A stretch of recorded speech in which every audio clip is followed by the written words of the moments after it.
Hi everyone, welcome back into the studio. Okay, so hopefully you've watched the introduction video on the Zorn palette.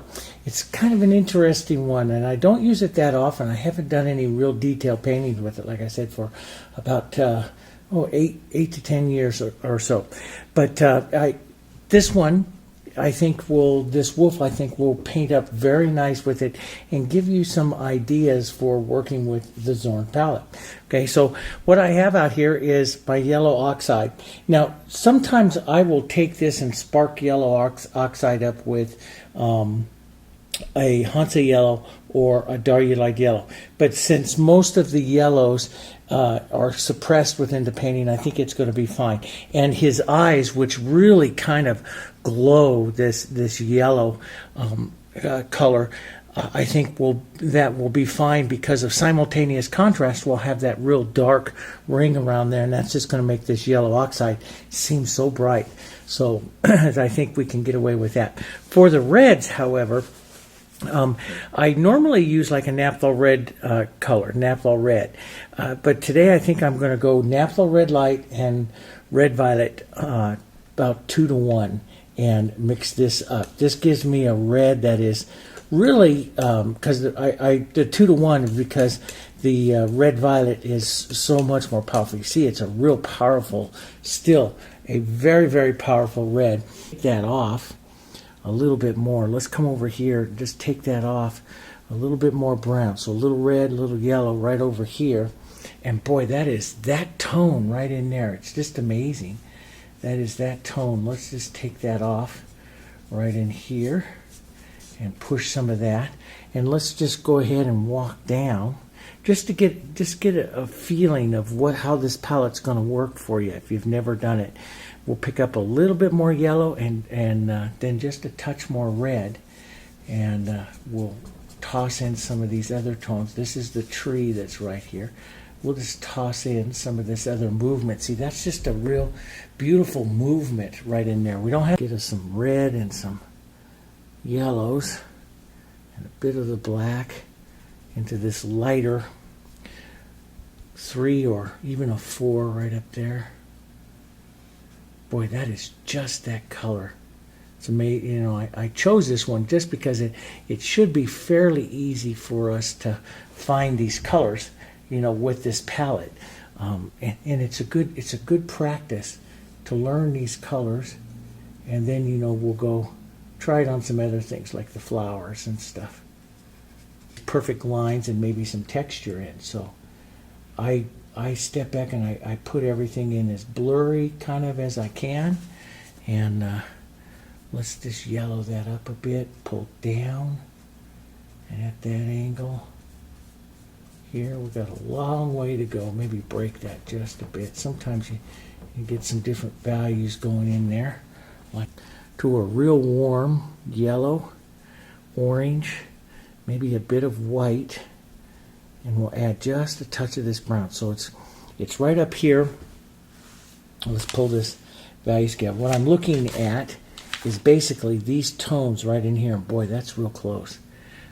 Right up underneath his chin and stuff, those tones right in through there. I want to grab some of that. So value-wise, when I look at this, I'm going to say I'm going to be right up here by a 5. That'll probably dry. It's lighter than a 4. It's right about a 6, so it'll dry down to about a 5. And I think that will probably work okay for now. It's got to go lighter, but it'll work okay for now for us to put this in.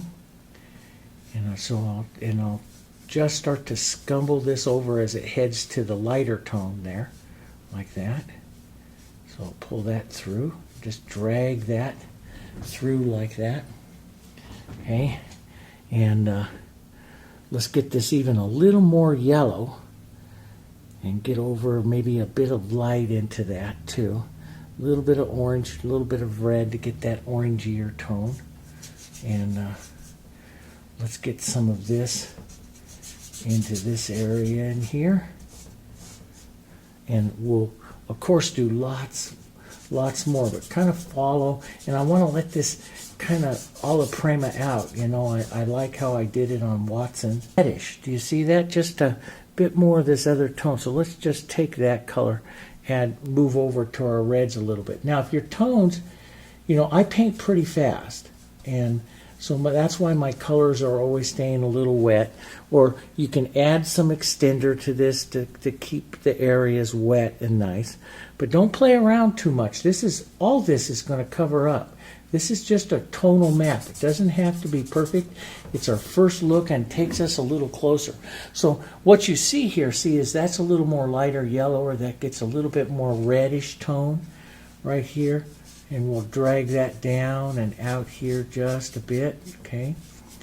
Blocking that in, doesn't that look nice? Some light color, kind of where we see in this eye, maybe pulling up towards the pupil just a little bit there, just like that, just pulling up towards the pupil. You see a little bit of it, of that light that's there, okay? And maybe a bit of it modeled around, just a touch. And we're going to touch into some of our dirty kind of tan color here, right up by the top of the eye. Now, why would you put it up here? That's the shadow, really, from the upper lid. So the top of the eye. And if we tone that down just a bit on the top of the eye, maybe just a touch of black, simultaneous contrast will make that bottom part of the eye appear brighter. So you don't always need to, and this is what Anders Zorn said, you are very careful with your tones and stuff, and you're working with these softer yellows and everything. And he looked through nature and stuff, and he, very seldom, unless you're in flowers, saw stuff as bright as Hansa yellow. He saw more yellow oxides. And so he worked with those particular tones, detailed. But that's the kind of stuff I really like to paint and work on and get that, correct. So now you see the eyes. And of course, what really, really makes the eyes is the little catch lights. And I'm going to go ahead and establish that catch light. It's a bit of gray, so I'm just going to take a little of that red and black. It's not a perfect white. I'm just going to make a gray about a value, let's say, at least a 9. And I want to put a mark for that catch light, right part on the pupil and part into the yellow part of the eye here. There. A little catch light. Let's go just a touch lighter. Just the tip of that brush. And I like the filbert rather than a round because that makes a perfect dot. And I don't like to make a dot. I like to make it actually as a small mark. There. So there's one mark. This one goes more over into the corner of the eye, just a bit there. Soften out, going out. And that'll give you a lot different, look to it. Let's just put those in softly onto this other one here. A few marks here. We'll paint a lot more. This is just a few. My darn left brain. Sometimes I'm just too even, and that's why I have to do things a few times because I'm just too even here. I have to start paying attention to. They do dry down. Okay, so we have to actually make it a little bit lighter and stuff than we think. And I'm going to put on just a bit of texture. So you have this nice mosaic here of your tones. This is giving you kind of a ballpark of where you're going to go. So everything you put on now, you want to go actually a couple values lighter because it'll dry down at least a value. Take the corner of your brush and just work the edges just a bit. A little reddish, kind of brownish tone here, so yellow, black, red and white, everything you have on your palette. And we'll push this little tone right in there. That's right where the eye and the nose are kind of, the eye socket and the nose are coming together. I'll push some of that tone right in there. And I need to soften that edge just a bit. It's kind of fun. Just soften that edge. You could use a half tone, build up a couple of tones, like one little mark like that, and then a separate little mark Just leave some of those tones there like that, see? And you get a nice look. You know, you don't have an individual hair look to it, but you've got a nice portraiture look to it, you know, and that works. So you can put a little extender into some of this and keep it loose up, but I do like it when it dries up a bit, gets a bit sticky. I like that, and I don't mind mixing the tone again for an area here. So the darks, here's basically the way I want to do it. The darks I'm going to leave kind of thin. That's why I just added a little bit of extender to it. So as I work a dark area, I'm going to keep it kind of thin. Lower lip here. So we'll drag some of that down into the lower lip here as well. Define that. Right like that. That brings that out. Boy, it's almost kind of a perfect tone there. Could have a touch more dark brown kind of color on the corner here. Pull into the mouth. Pull into the mouth there. Like that. And yeah, and then we'll go more of a soft light. Some of our grays here. Pulling down through here. So you can see when you start to get the tones a little smaller, it does take a little longer. It does take a little longer in your working of it to get some of those areas refined up a bit more. But this is the part that I really like because you can make changes to him here that really affect him a lot. Give some nice depth to it. I want to work that tone of the eye there. I got it so much that I've almost made a solid color there, so I don't find that area as interesting as it is there. So I'll have to work those tones back and forth a couple more times. It's called overdoing it. I overworked it. And you overwork it, you lose that spontaneity of the tone, and so I did that. But I wanted to show you that I could do that. You just have to go back and restate your darks, restate your lights, and out there like that and leave them, you know. But I'm going to restate this again, and I'll probably restate just a little bit more in there. A little bit of that reddish tone is kind of nice. Right in there. A little bit more. That's what I like, see, when it doesn't have, see, this side over here is not as mixed up as that side. So it's not as smooth, and that's what I like. So I just have to go back and let it dry really well and then just restate it again. Right there like that. I like that. Got a little bit more movement in there.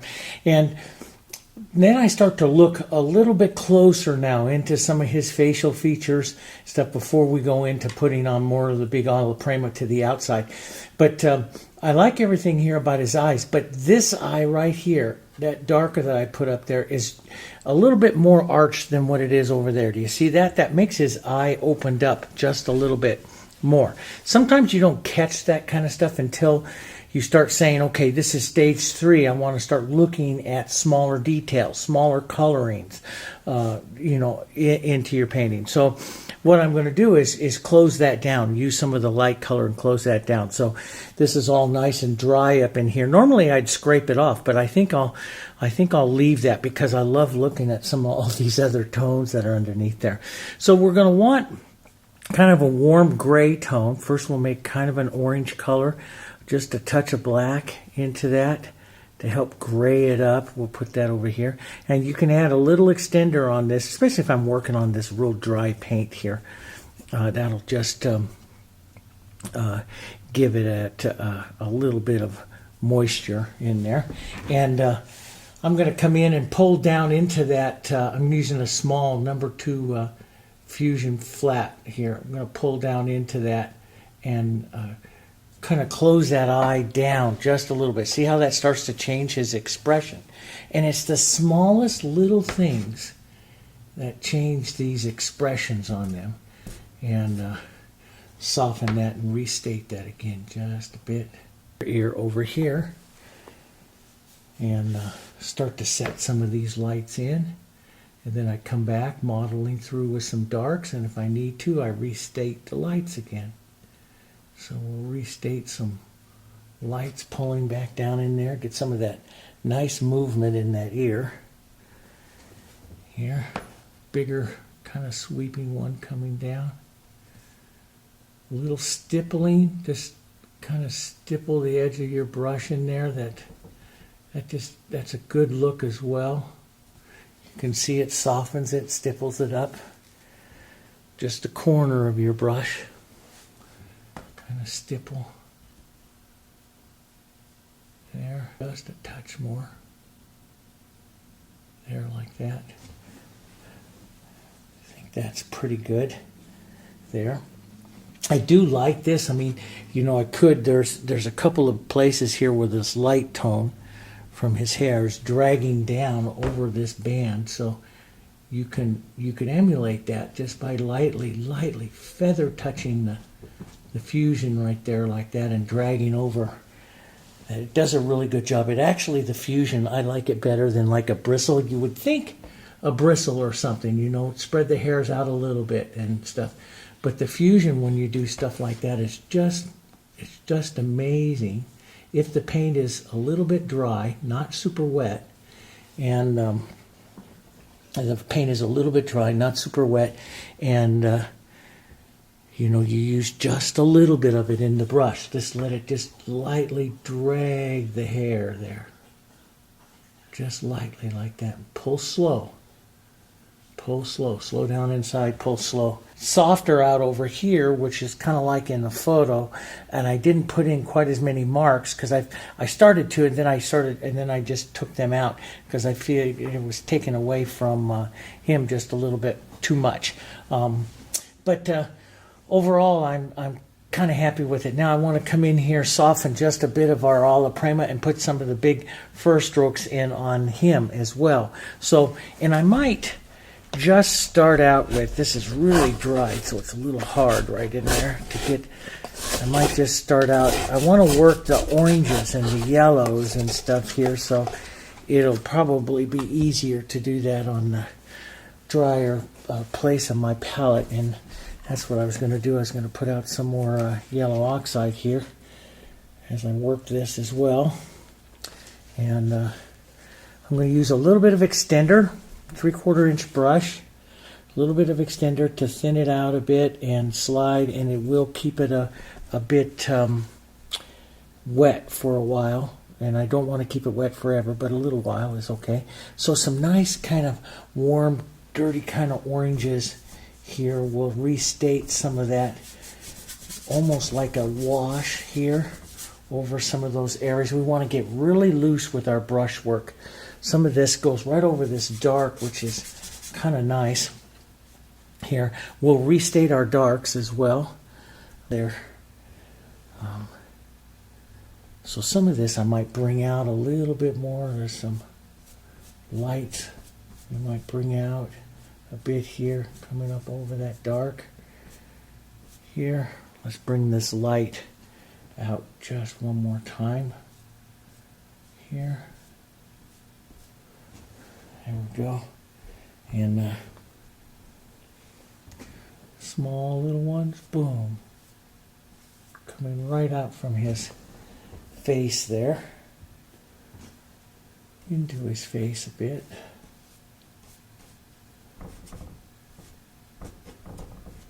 Leave just a hint of that shadow for his face line there. Now let's darken it down just a bit. Right down, and let's work these right down in here. A little more loose up over here. Let some of that dark show through. I think let's push a little more right in there. That really brings his head forward. Right in there. I'll let some of that just meander around in there. Yeah, I think that looks pretty good. Pretty good there. Just so I like a bit of that warm kind of showing through there. You know, it's just, and it kind of takes a bit of his colors through there, like, but just that slight little orange out on the edges, just a little touch of it there.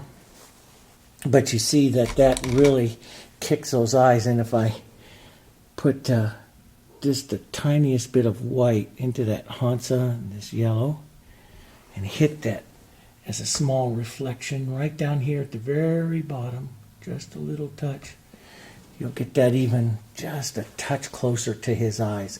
So yellow would probably, you know, help that, because those eyes are just kind of like, I want them to kind of see through you in this painting, which they do. So it's really kind of fun.